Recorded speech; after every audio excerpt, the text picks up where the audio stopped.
Hi, everybody. So this is a kind of an experiment that I wanted to start trying with someone who's been on the podcast before. He wrote a book about bullshit that I really liked. And yes, I don't normally curse on my podcast. It's one of my rules, but bullshit is in the title of his book.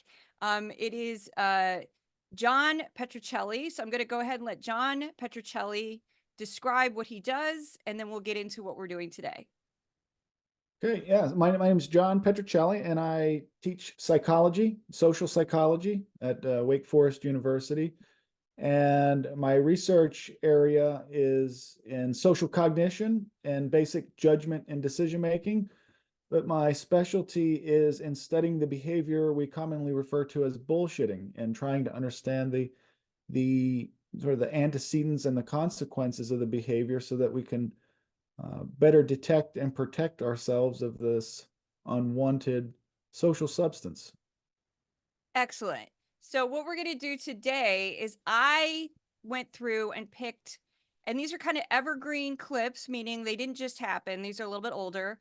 Uh, Examples from Fox News where I thought they were using very specific techniques in order to mislead, lie, manipulate their audience. So what I'm going to do is I'm going to play the clip. We're going to play the clip in its entirety. This one's about a minute long. And then Petrocelli and I, mostly Petrocelli because he's the expert. I'm just the weirdo who watches a lot of Fox.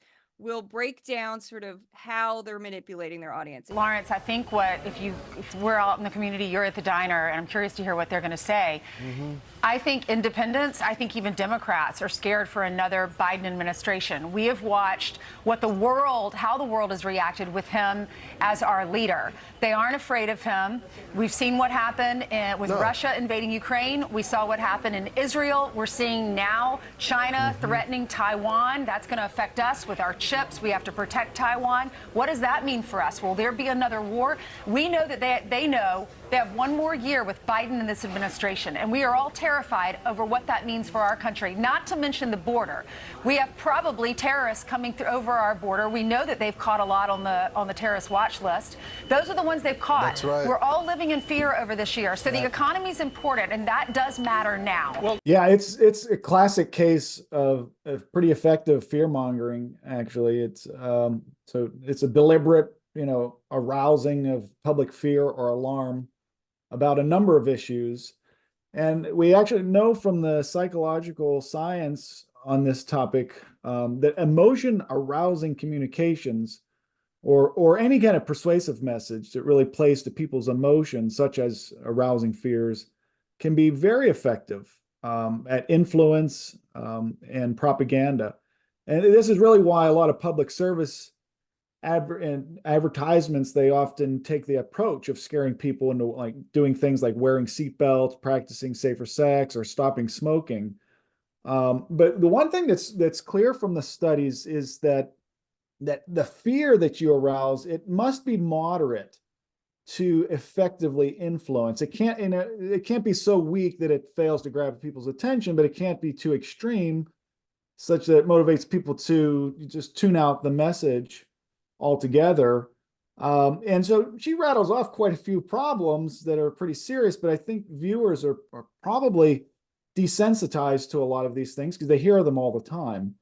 And I think she does a pretty good job at arousing fear. I mean, she talks about Russia and Ukraine, Israel, China's threat on computer chips, terrorism, the economy. And the funny thing is by her tone, I think we're just supposed to assume that each and every one of the issues is trending very badly, right? So I'm just a little paranoid even just listening to her. But she arouses anger by pushing President Joe Biden, as the ipso facto, without question, scapegoat, source of all that is bad in the world. And and that's great for her because that's one of the other things I think that we know with great certainty from the science is that appeals to fear and anger, they don't really work very well unless you have some like readily available instructions to a solution that will ultimately reduce the unwanted emotion like fear or anger. And she doesn't really do that, but I don't think she has to, but because whatever the solution is, it absolutely does not involve, voting for Joe Biden or keeping him in the White House any longer. So, so there's a moderate amount of fear created, and then people listening can take the message, and it'll teach them how to reduce the fear as long as it doesn't involve Joe Biden. Well, I want to point out really quickly one thing that I noticed that it doesn't take away anything from what you're saying. It's just a little detail. Was she was also talking about things that haven't happened yet. She's like, I'm sure that this has happened. I'm sure that there are terrorists in our country now. So we're just expanding that universe. We don't have evidence to prove any of that. We don't have data to back any of that up. We're just going to say things like, well, I'm sure that there are terrorists in this country. I'm sure that that is happening. And it's sort of like when you use that along with it, with an actual real fear, you can just keep expanding and expanding and expanding. Sean Hannity, who's rumored to be her boyfriend of sorts. I don't like talking about their personal life, but that is a rumor that's been going on for a few years now. He does the same thing. So it's that whole idea of like, I'm sure that this is happening, but I don't have anything to back it up.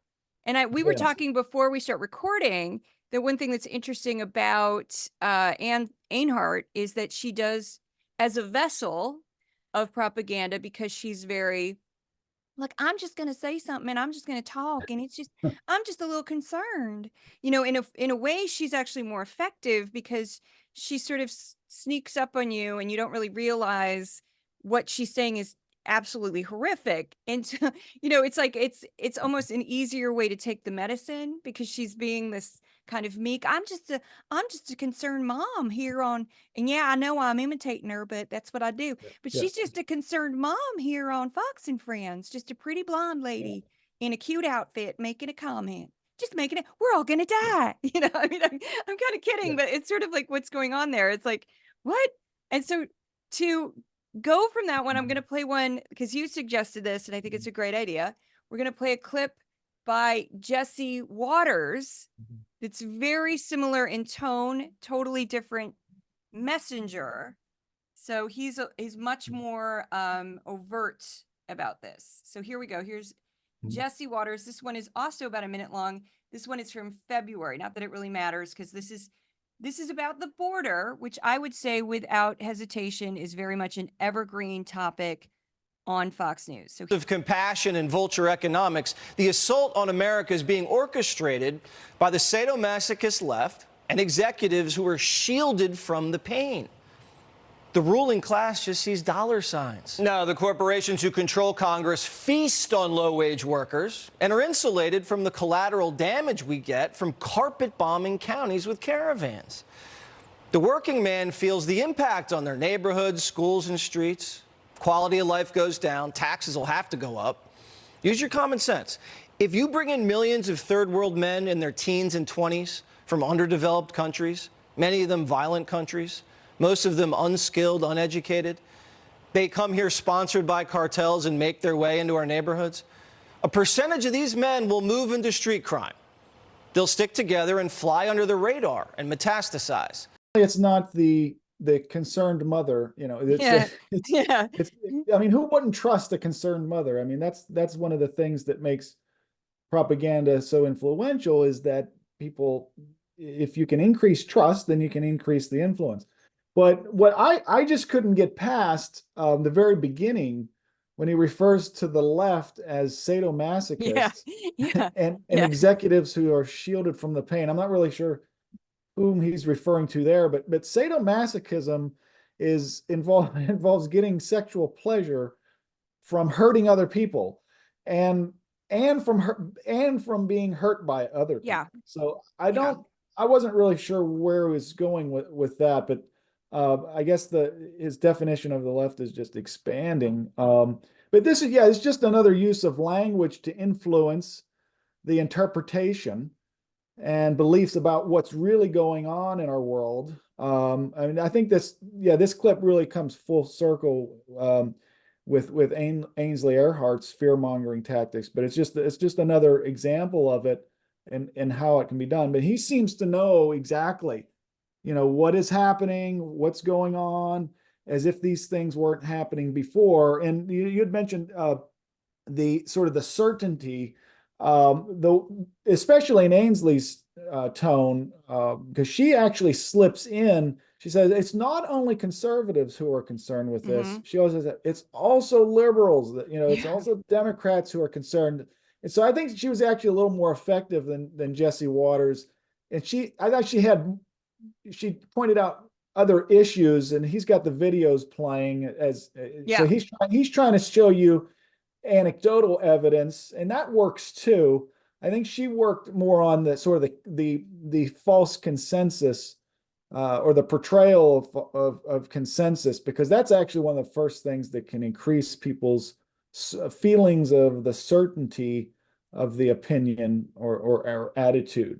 I would agree with that. I think too, the words that I wrote down, because I remember when I saw this the first time, my tweet about it was just a list of the crazy words in it. I didn't really write much. I just went sadomasochistic, feast. That's a very specific verb. Feast, like as if you're consuming, you're eating. Yeah. And then on other human beings, carpet bombing. Then taxes go up. Common sense, which is used all the time on the far right, where they just say it's common sense, just duh. That kind of, let's dumb everything down and just say these people are evil. It's common sense. It's common sense, as if you don't need to think. Unskilled, uneducated, meaning they're lesser. Then he says street crime, and then finally, just assumes they're going to go to street crime, not just crime, but street crime, which is personal and scary, where you go up to a stranger and you hurt them. And then he uses the term metastasized, as if it's a cancer. And I just went, that is number one. I don't think he wrote that. I think somebody on his staff wrote that.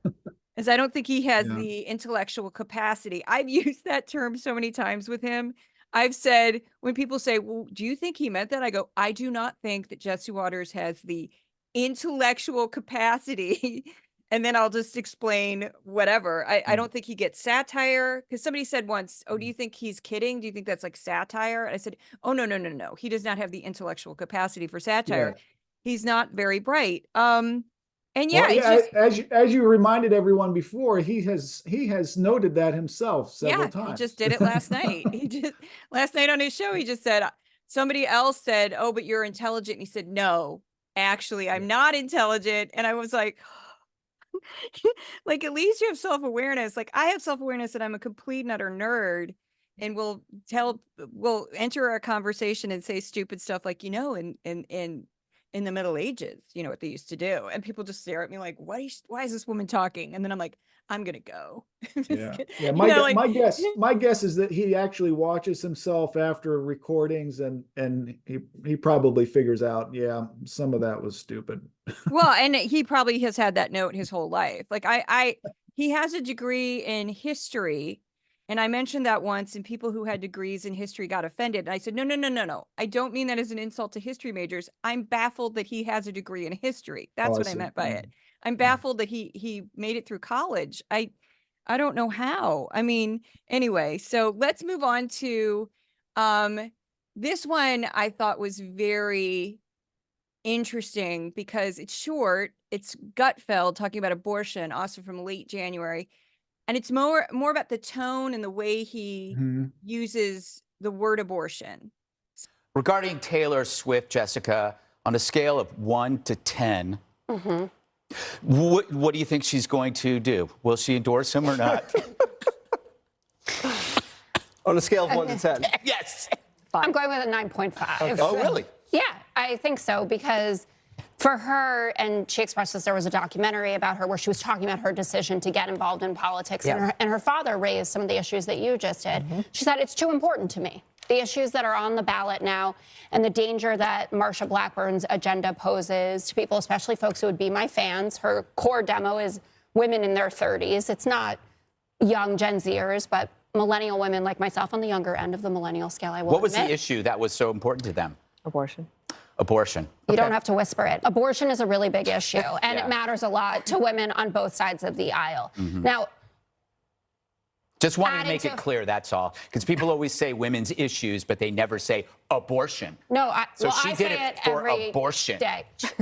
Right. Also known as reproductive freedom, also known as Whatever euphemism you it's want. none of your business what I do Whatever with my body. Whatever Thank you. euphemism you choose. Yeah, so Jessica Tarloff, she's the first to use what I guess is labeled the harsh word abortion to label a major issue, rather than the alternative like reproductive freedom, which she does sneak in there. And then I found it odd, there was this pause, and you can see Gutfeld is kind of stewing for a moment, and he decides to capitalize on it and highlight Tarloff's use of the word abortion. Yeah. But he also rather condescendingly, right after that, tries to paint the picture that like no one ever uses that word as some intentional way to kind of skirt the importance of the issue. And this is actually this kind of tactic is sometimes people will bring up the what's called the linguistic relativity hypothesis, and this is a very old idea that's the sort of like the structure of a language. It determines the speaker's worldview and their mental processes, and individual languages then determine or shape how we think about the world. And it's quite well known in the cognitive science and in the literature that this hypothesis is actually false. Oh, wow. But that doesn't stop people from actually trying to shape what other people think by use of their language. And we know though, although language doesn't determine, like the language we use doesn't determine how we think, it certainly influences what we think and how we interpret something. So language, it affects memory. We know that too, and the recall of events. There was a scientist, experimental psychologist, Elizabeth Loftus. She showed many years ago that if you and I were to watch the same video of a car accident, for instance, and she asks me how fast the cars were moving when they hit each other, but she asks you how fast were the cars moving when they slammed into each other, you will likely recall the cars moving significantly faster than I do. And you will be more likely to recall there being broken glass or maybe serious injuries than I would be. So for language, that it has an effect. It doesn't have to be immediate. The influence can show up later. And this is what often happens with language. So like you might not accept it initially, or you might think, okay, this, I can blow off the unwanted effects of something initially. I don't like the word they're using, or I do like the word they're using, and it can plant a seed later when you recall the event or you call the topic. You might be more likely to use those words now, right? Well, I do think it's interesting too with the whole pro-life, pro-choice. You're basically saying, or you say anti-life, anti-choice, depending on how you want to frame it. And I'm a big believer in if somebody says they're pro-life, I just call them pro-life. And then people get mad at me because they're like, no, you're supposed to say anti-choice. I'm like, but they identify as pro-life. So what am I supposed to? Yeah. I don't view the language as being that important, but I will say one of the things that many abortion activists will call themselves pro-abortion and do not apologize for it. So I thought his bizarre attack on her when he was trying to use abortion as if it was a dirty word, to a true believer in reproductive rights, it's just going to be like deflect, because they don't care. They're like, yeah, it's abortion. What's your point?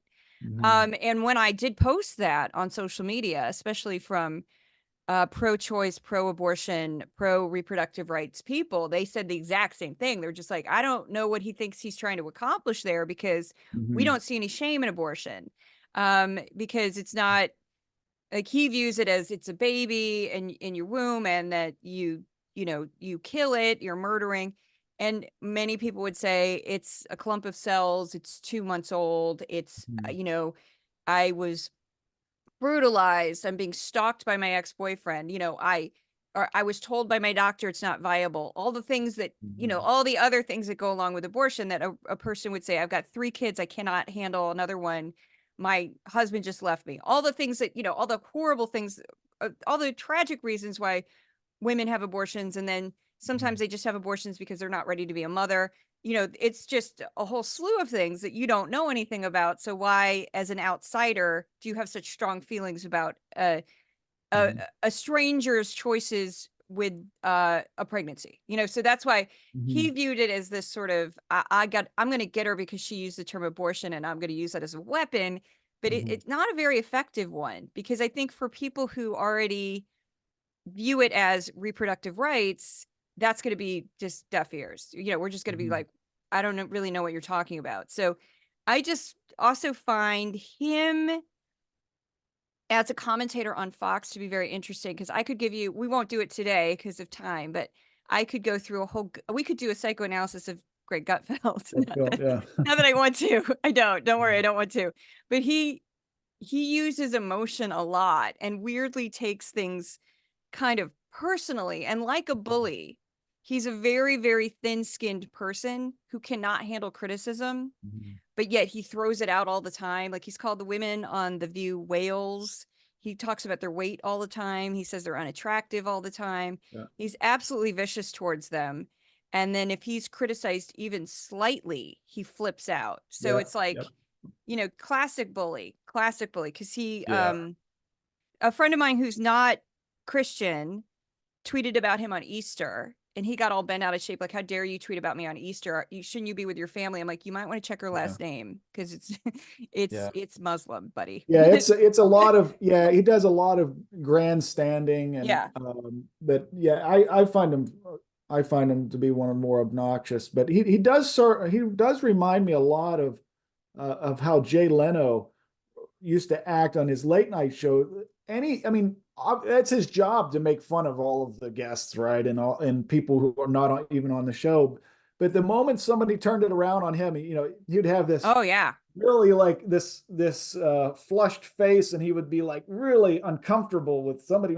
He could Yeah. never take it. Yeah. But yeah, I've seen the same thing with Gutfeld. It's like, yeah, it can't, He he can't cannot be. handle it. No, you No, can't. You no. can't. You can't criticize.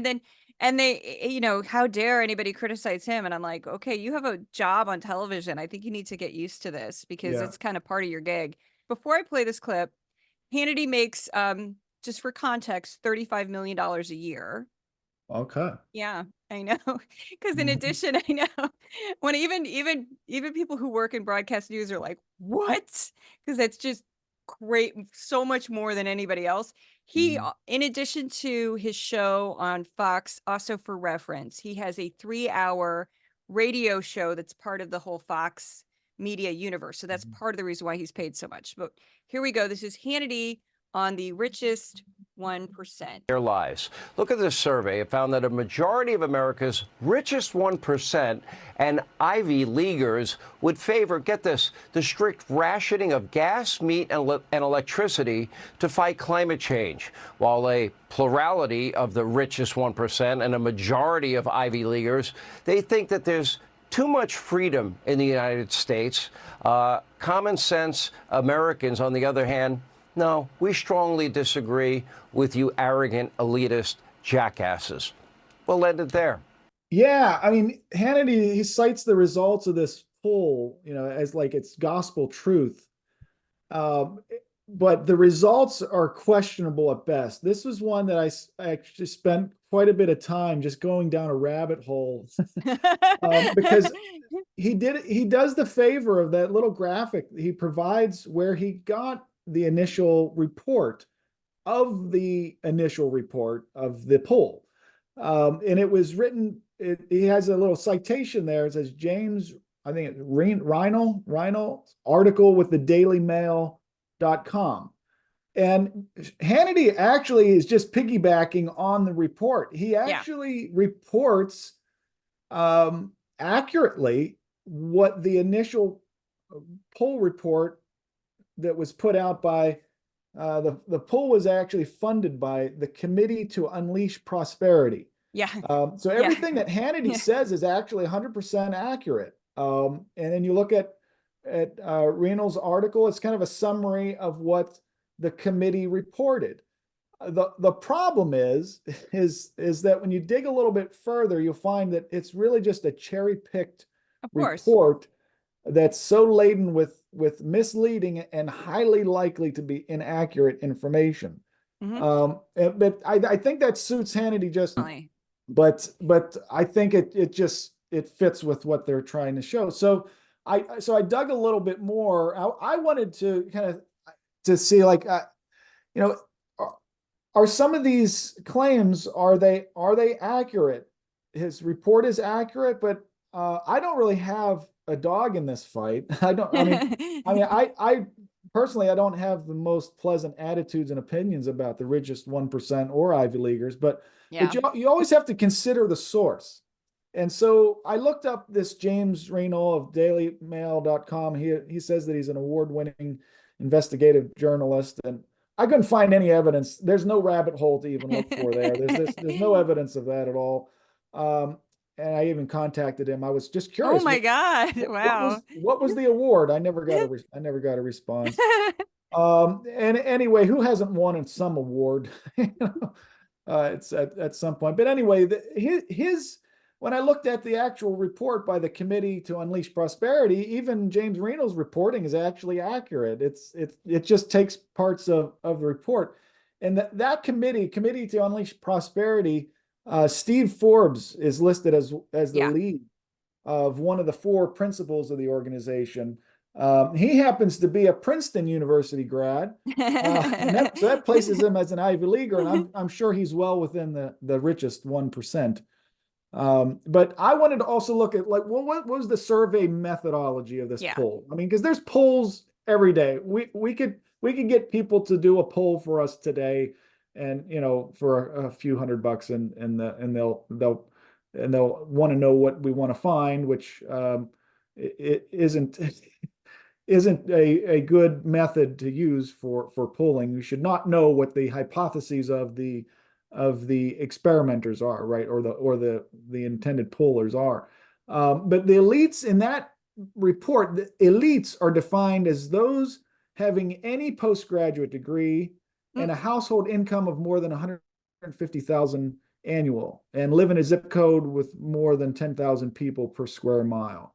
And so they claim that only approximately 1% of the U.S. population meets that criteria, and that's clearly not true. That's not true. More like 10%, given that over 14% of adults have an advanced degree that would count as a postgraduate degree, according to the 2021 U.S. Census Bureau Educational Attainment report. 2 of them are right here talking. 2 of them are right here talking. Yeah. I'm just woots too. Yeah. Shout out to fellow postgraduate degree holders. Yes. I'm just kidding, but I just thought that was funny because I'm like, look, it's 2 of us right here. I don't make anywhere near $150,000 per year. I also am a household of 1, but with 2 people, that wouldn't be that difficult to make a house. If you had 2 professionals working adults, that I don't think it would be that difficult to attain income over about 150,000 if you both had both parents, like even not even kids, just 2 people working who had professional jobs. Yeah, that's not that difficult to attain. Yes. I don't make that, but I'm by myself. So sorry, go ahead. Yeah, and any kind of certification postgraduate would count as a postgraduate degree in a lot of cases. And this also self-report, so you're relying on on people who were probably paid, I don't know, who knows, $15 or $20, who knows. They didn't detail what participants of the pool were paid. But in the poll they asked, does the U.S. provide too much individual freedom, too much government control, or is the balance about right? That's just a really bad question. It's very ambiguous. It's such a politically charged concept that most people are going to interpret that in varying ways. I mean, it's and what if I believe both, or maybe I believe all 3 things? How do I answer that question? So because it's possible to believe, well, yeah, I think people have too much. It depends on what it is. It depends on what you're asking. Government. But the balance is about right. Like if somebody said, how do you feel about reproductive rights in this country? I'd say the government has way too much control, depending on what state you live in, right? And that would be one where I'd say way too much control. And then if somebody said, how do you feel about like freedom of speech, like in a public square, I'd say it's about right. you know, like, Yes. so like, and when I'd say public square, I mean like actual public square, Yes. not social media, nothing Yep. like that. But, you know, so it just sort of depends on what you're asking. And I also would Exactly. argue, I hate surveys because I find that they're so easily manipulated. If it's from like Pew Research Center or there's a several that are good, that are decent, that have good reputations. But if it's from one of these goofy conservative think tanks or even progressive think tanks, I just go, yeah, I don't care. Because it's so easy to do what they call push poll, where you ask the question in such a way that you're very clearly leaning for an answer. And Yes. the example I always use is if you say, would you like in this country um, Mhm. inexpensive healthcare for everyone that's accessible? Most people would say yes, yes. But Mhm. then if you say exact same question and you say, do you want government subsidized healthcare Mhm. that is controlled by the government to infuse into our for-profit healthcare system? You Mhm. know, how do you feel? You're going to get a very different Yes. Yes. answer. It's just all how you ask the question. And that's why Yes. I've tried to explain this to people who will whip out um uh it's one of the things about this job that's been very interesting is I don't even Mhm. argue with people anymore because I'm so exhausted because I have to deal with this all day long. That when my friends post stuff on Facebook or something, I'm just like, I just walk away. Just walk away. But there's Yeah. so many Yeah. times where I'm like, do you realize that you're going to like if you went to something like you know, progressives of America, Democratic Socialists, and you found a survey on that website, and that Mhm. website said something like 80% of Americans want Medicaid for all. I'm going to go, I don't know if that's true. And I'm not Yeah. saying that I'm Yeah. Yeah. against Medicare for, I mean, I'm just saying I don't know if that's the best source. You should Yeah. Yeah. probably go There's for something that's nonpartisan, that's not, you know, that has a reputation for doing nothing but polling and surveys like Pew Research yes. or Brookings Institution. Like there's some that are very, very good at this, that's all they do. But if you go to an incredibly partisan website and you know, because they're going to push it in a way that they get the answer they want. And I'm not, you know, I'm Mhm. not dissing Medicaid for all. I'm not, I personally don't think it's going to pass in my lifetime given our Congress, but uh, I would just say that that particular issue that gets people very, very worked up, it's like, you need to go with something that's more, if you want to strengthen your argument, you need to find something that's less partisan. That's how I look at it. Just, Yes. you Yes. know, Yeah. find But something that's there's less partisan. yeah. There's all sorts when you do the polling. There's all sorts of tricks that you can use. A lot of times it's the question right before the key one that you want results from. I mean, Yeah. if I wanted to know what your opinion was about politicians in general, and I wanted you to think about politicians in a positive way, well, I'll ask you about what do you think about Mussolini? What do you think about Hitler? What do you think about Saddam Hussein first?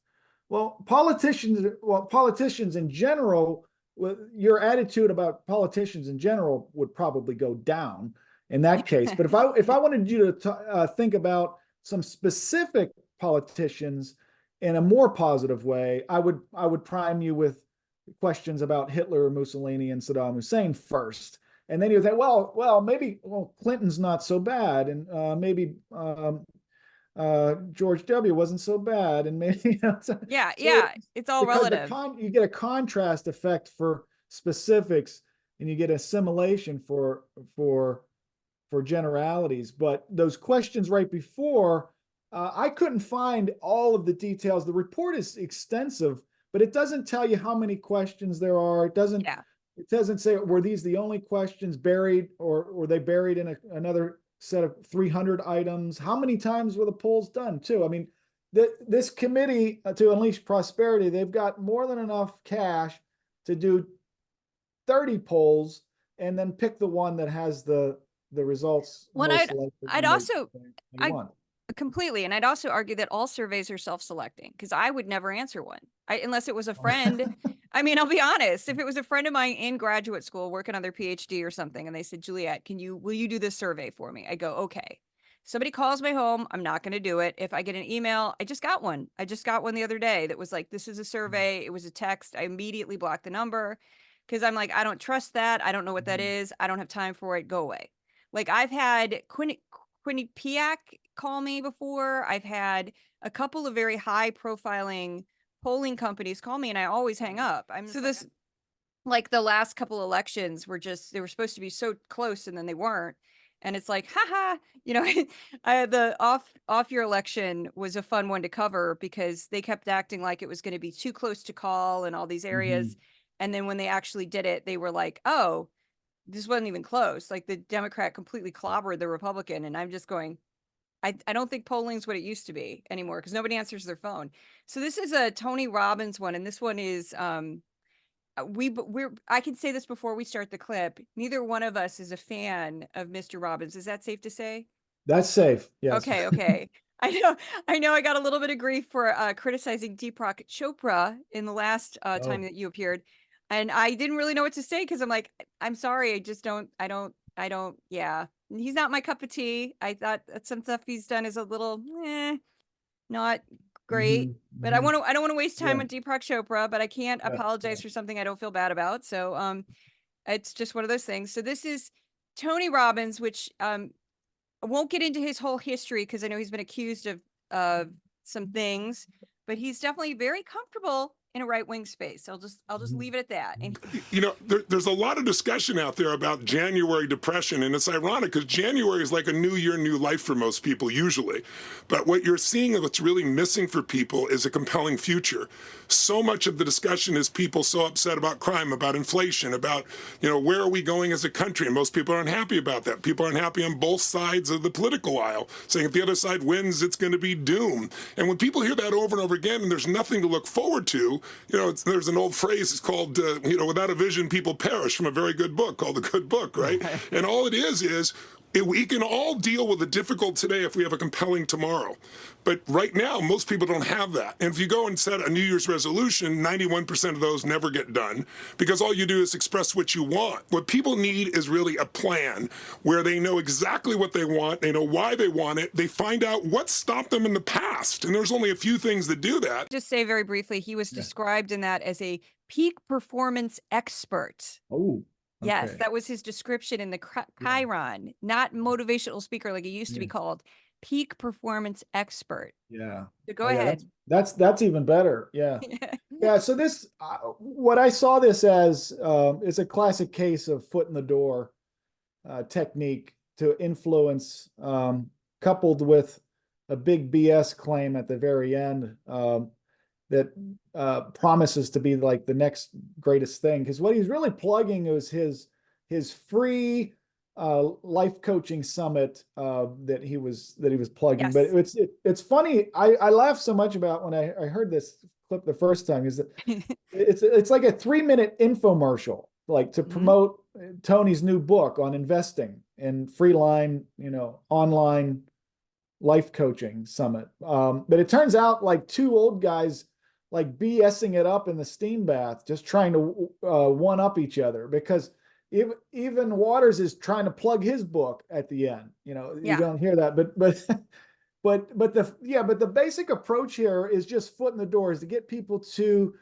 agree to a small request, because we know that if people comply with a small request, they're much more likely to comply with a slightly progressively larger request. And you just keep baiting them with these larger requests by what you're going to promise them to deliver, but and Robbins, he really uses this tactic all of the time. And it's pretty consistent with his approach, because anybody that knows about his enterprise known as Tony Robbins knows that you might be sucked into the first 7.5 hour life coaching seminar, but then if you do that, then perhaps you're the type of person who can be convinced to fork over 4,000 plus to attend the next great, most absolute best seminar since the last one. It just keeps going on and on, because each progressive improvement, at the end of it always promises to unveil the next greatest, most spectacular, secretive thing that you'll ever learn, and this is going to make you successful. But a lot of Robin's approach, one of the problems I have with it is it's really indistinguishable from psychotherapy. But he doesn't have a license as a psychotherapist. He doesn't have any formal training. He's self-taught. He relies on a lot of techniques with very limited, if any, scientific backing, like neuro-linguistic programming and hypnosis, employing like a mix of self-help homilies, affirmations, pop psychology cliches, new age concepts, and even fire walking, walking on poles. None of these things are empirically validated. So the thing that I think that really works for him, though, is really the positive expectations that he builds in people with his charisma and his promises. And if you judge, his individual treatments with attendees of his seminars from the Netflix documentary called Tony Robbins, I Am Not Your Guru. Wow. With people he just merely met, he has no proper intake or assessment. And then if you see his treatment of these individuals, I think this is worse than psychotherapy, and it can be quite harmful. But it's all marketing and selling promises that nobody can deliver on. And it's, so it's no surprise to me. One of his latest books was Life Force: How New Breakthroughs in Precision Medicine Can Transform the Quality of Your Life and Those You Love. And it's 720 pages of advertising of like all of the questionable medical technologies he's invested in. Wow. Which is no surprise. His latest book is the Holy Grail of investing, the world's greatest investors, and reveal their strategies. Right. So it's no surprise. I mean, it's just marketing and selling promises. But none of it is empirically validated, and if anything, can be quite harmful. But he's not. He can't be practicing psychotherapy. So he doesn't call it psychotherapy. He just calls, a lot of times, like you said, what was the word? Peak performance. The peak performance coach or life coaching. Because with that, you don't need any formal qualifications. There's no legal restrictions to life coaching as there are for treating mental illness. It's very scary to me, because he reminds me of all of the I joke about this all the time. Like, if I was a white male and I had a podcast where all I did was complain about life and I had charisma, I could find an audience. I don't know why. Very successful. Very successful. Yeah. There's so many podcasts out there where it's just a white man, usually, who's done very, very well for themselves. So like somebody like Bill Maher, who's got like tons of money. He doesn't have to work. He could retire tomorrow, live the rest of his life incredibly wealthy, sit around, smoke cigars, smoke weed, drink his whiskey, and be happy, right? Date women that are way too young for him. That's what he does. But he still, is churning out content, and so much of it is just him complaining about other people, about the world. And I just sit back and go, I don't understand why people find this appealing. I don't understand why people tune in to just listen to this person who's done very well for themselves, who hit the genetic lottery, and that they were white and they were male. So they had, advantages that other people didn't have, let's be honest. And he was funny when he was younger. And I used to love him. I haven't loved him for years. I gave up on him years ago. But like, all he does is complain. Joe Rogan, very similar, incredibly wealthy man, very, very successful, which is shocking, because he really wasn't that great of a comic, but just due to a number of circumstances. And he just does this kind of dumb, like, let's talk about things. Oh, that's weird. Oh, that's neat. That's my Joe Rogan. But like, boom, hugely successful. And its charisma is like the magic fairy dust that just makes it work. And I sit back, and somebody like Robbins is more sinister because he's getting money directly from people. Like Joe Rogan's not selling supplements. Joe Rogan and Bill Maher's not selling stuff. He's not hooking people in here, buy my book, take my seminar. So there is more of a sinister quality to Tony Robbins, but it's like half of his shtick is just he's a charismatic person who speaks Yes. well. And that's what's so scary. It doesn't take much. It really doesn't take much. I know there's a few women that do similar things to him. I'm skeptical of anybody who's self-help immediately, just immediately skeptical. Because to me, Yeah. it's just like another version of religion that can be twisted. And I don't want to diss religion because people have their faith and that's great, but anything can be twisted in a negative way. Absolutely. Yeah. Yeah. And all the way from your self-help, life coaches, all the way to your individuals that can speak with the dead, or claim that they can have conversations with loved ones and things like that, that they all have contracts that must be signed when they're on television, they're being recorded, that they have all the rights to editing. Wow, of But course. you only see the hits. Yeah. So because Robbins knows he knows that people like to see evidence. So what he will do is he'll put out recordings of that one person who runs up to him and says, I was at one of your seminars in 1999, and now I'm worth $3 million or whatever like that. And they attribute it all to him. Now, surely over the thousands of people that go to a Tony Robbins seminar, somebody's going to be successful regardless. Yeah. But you never see the misses. You only see the hits. Well, because it's also something about, I know this personally. There's certain personality traits that I'm going to drink some water. Sorry, I'm a little phlegmy. There's certain personality types that are just going to be more successful if, because what I found about like somebody like Tony Robbins is he tends to pitch, well, this worked for me, so therefore it'll work for you. And I'm like, you know what? A person who's not outgoing, who doesn't like public speaking, who's not aggressive, that's not probably going to work for them. And that's okay. That person, we don't all have to be aggressive type A, bold extroverts. The world would be totally annoying if everybody was like that. Yes. We need introverts. We need quiet people, shy people. It's part of the mosaic of humanity. But somebody like him just preaches the idea that you have to be like him. And not everybody's cut out to be like him. Like really, they're not. Yeah, not everyone can be 6'7" and have a commanding voice. Yeah.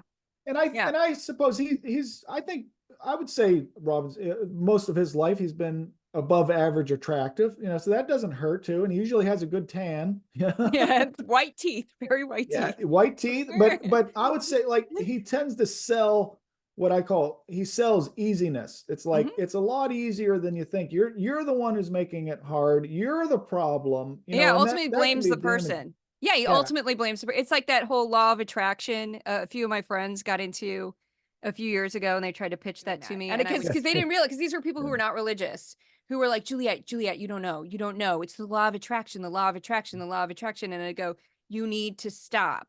I go, you're talking to an agnostic who's a true agnostic to my core. I don't believe in like any of this magic stuff. To me, this sounds like magic stuff. And I just kind of go, nope.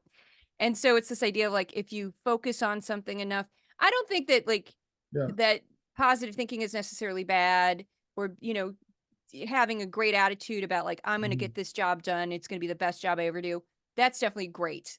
But when you start thinking like, if I manifest this and think about it for months, it's going to happen. I go, I don't know about that.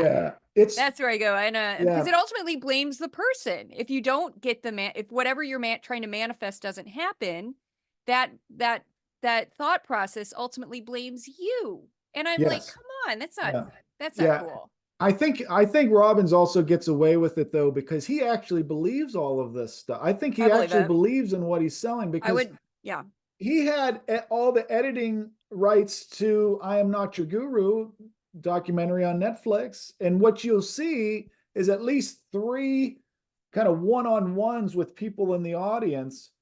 And I mean, they're quite disturbing, but he thinks that's great. Yeah. encounters with reality. I mean, the first person he speaks with is sounds suicidal, and Robbins is insulting him for the shoes that he's wearing Ugh. because they're red. He's like, maybe it's because you're wearing red shoes and you look like an idiot. It's like, and then I don't know. It just goes way off. But I think he actually believes that just confronting things like through his perspective, like no nonsense perspective that he thinks that he's taking. Yeah.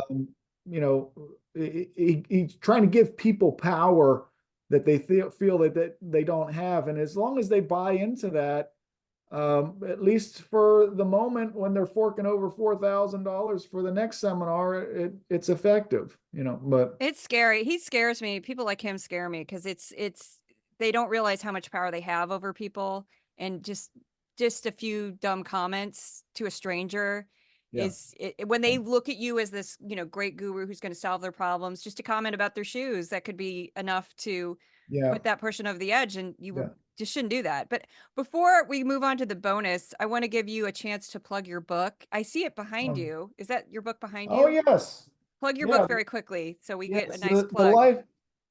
There's called. life-changing science of detecting bullshit. Say it one more time because it cut out. The audio cut out Oh, for 1 okay, second. sorry. The life-changing science of detecting bullshit. We need more detection, less bullshit. It's a very great book. I read it and I loved it. I took notes. I got really into it. Thanks for watching. If you'd like to help support this little media project, you can go to my Substack for Decoding Fox News or Patreon for Decoding Fox News and become a paid subscriber or paid supporter. I have no large donors, I have no advertisers, and I have no sponsors. I'm doing this as a newsroom of one. You can also find me on Twitter, also known as X, Threads, Facebook, at my fan page at Juliet Jeske, TikTok, and Instagram. Thank you so much.